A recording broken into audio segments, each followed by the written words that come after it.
Hello ladies and gentlemen, and welcome back to the newest episode of the Flying Kayak Flying Vlog. In the last episode, or in the last part of this episode, we took a look at the exterior and interior of the Thranda Pilatus PC-6 as well as the menu features provided. Already this is looking like an incredibly cool simulation, and I wanted to show you a startup and flying around the traffic pattern here at St. Gallen Altenrhein Airport near Lake Constance, on the Swiss side of Lake Constance to be very precise. Okay, so without further ado, let's hop inside and start this flight. Alright, so I showed you this panel previously. I turned on the Reality XP GTN real quick, and it's basically a standard kind of instrument panel that you'd expect, with your PFD in the center and then of course a few other instruments as backup all around it, including a radar altimeter. Now, before we can start with the actual flight, there's a few more or less important things that we need to do. And the main thing is, we're going to go over into General page, and we're going to remove all covers, and we're going to go and remove all tie-downs. Now I like that when the aircraft is ready for takeoff in those areas, these little lights here, they turn green. Then the next thing we're going to do is we're going to go and turn on our GPU real quick, because I want to use the ground power for start right now. And I'll be right back with you once I've got my checklist at hand and we're all ready and set. Alright, so we're back to the cockpit and we're ready for startup. So I already checked that all my doors and tie downs are all removed. My seat and rudder pedals are adjusted. Obviously I have those in the real world right in front of me, so I'm just going to quickly move my seat so that it fits with my rudder pedals. Everything's moving, flight controls are free, and they do have full degrees of movement.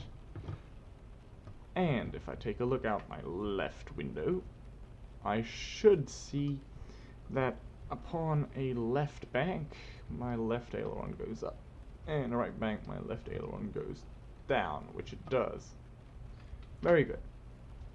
In the next step, I'm going to check that my parking brake is set, which it is, and I'm going to go ahead and move my power lever down to the idle detent and check that's all set.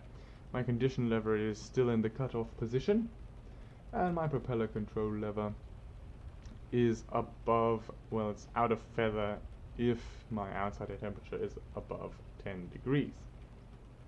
Oh, no, it's in feather if my OAT is above 10 degrees, which it is. Okay, my starter and ignition switch are turned off, my generator switch is also turned off. I'm just going to move down here to the center. Generator switch is also off, my booster pump switch is definitely off. My landing lights are off, and I hope they're up too. My radio master is off as well. In the next step, I'm just really quickly going to turn my battery master switch on to external power, and then I'm going to check that my voltage for the GPU is all good. Yep, I've got all of that. And then I'm going to check that my fuel is all good. The next second, I'm just going to quickly move over and check that my underwing tanks are all off, because I don't have any underwing tanks. And my fuel valve is open, which it is. My fuel quantity is all good too, which is perfect. My tanks are filled. Even though I don't need full tanks for this sort of flight, it's still okay to have full tanks. I mean, what could possibly go wrong? Okay. Then, in the next step, I'm going to check that my oil temperature, which I can see over here, is above minus 40 degrees centigrade, which it appears to be. Which is very good, but that also makes sense as it's over 10 degrees outside. Okay, 4-engine startup. I'm just going to quickly check my weather once again via active sky. Yep, we're all set. And 4-engine startup. Basically, all I need to do is turn my booster pump switch on. Just going to move back over here, turn on my booster pump, and then I'm going to check that my propeller area is clear, which it is. Move back. Then I'm going to go ahead and I'm going to turn on my starter switch. Then I'm going to go and check if my oil pressure is rising, which it is, and I'm going to turn on my ignition switch. Sorry, that was not my ignition switch, that is. Then I'm going to move my condition lever into low idle once I've got more than 12% G and monitor my turbine inlet temperature. Everything is good. So now all I really need to do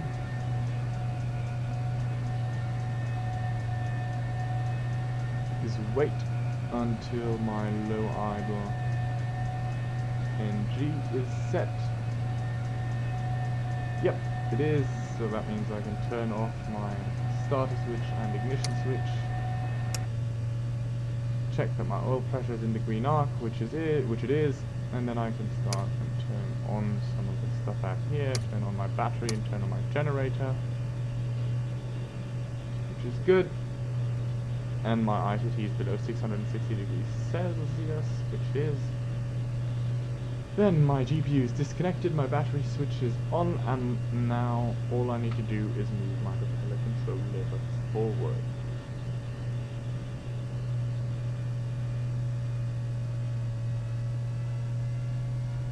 And now my prop articles are slowly spooling up.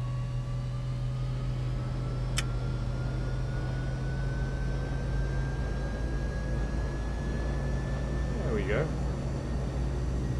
We've got a good start.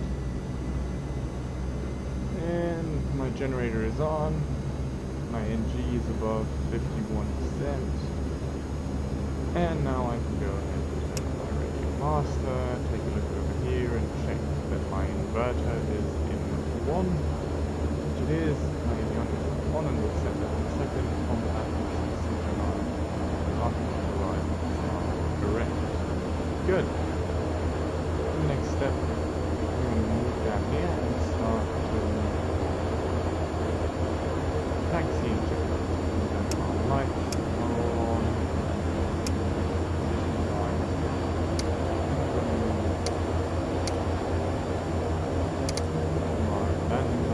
Down position.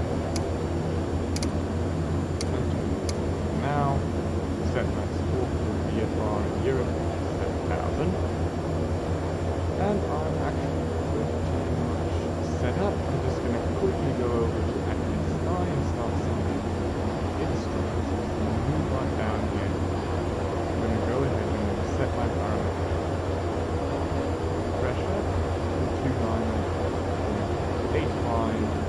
Which is my current parameter pressure, and I'm going to go ahead and I'm going to remove the heading and long press it to synchronize with my current heading. Very good. That's all set up. Check my presentation, which is all good. Cloud is all good. My wind is at 240 degrees.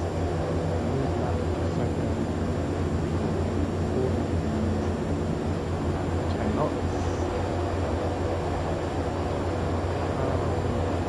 there we are. Okay.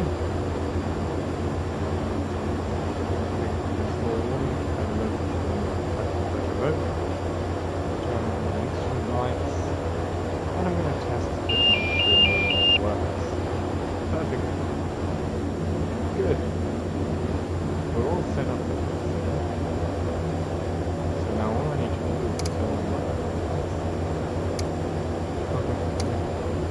And that once you turn on your lights, the building is lit up. Good. Alright. And then I'm going to check that my tail wheel is zero position. As it is. And wait a minute. I dare say we're almost ready. All we need to do is go ahead and remove the GPU, and that's it. Perfect. Good. Over here, my wind is coming from 340 degrees. So it's coming from the which basically means that the runway we want to take is going to be the runway. from the back end. Now, if we take a quick look at our airport, we'll quickly see that we've got a grass runway here and a slightly wider asphalt runway. Due to the strong crosswinds, I'm going to select the slightly wider asphalt runway for our landing today. And I'm going to pop back. Good. So I'm just going to quickly check. Alright. Looking good. I'm just going to release the brakes and add in some power. Now, one of the many cool things about the car is that she does have zero payload, which is an incredible advantage over many other payload which basically don't have this but if you take the payload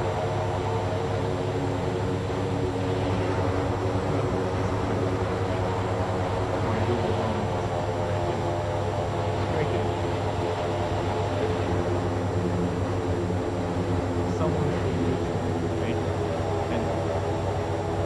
So one of the good things about this aircraft is that it does have amazing things they can. Now, many of you guys probably know that a lot of general aviation between passengers and nose cone, which means that the only control is braking. Aside from, of course, being a bit hard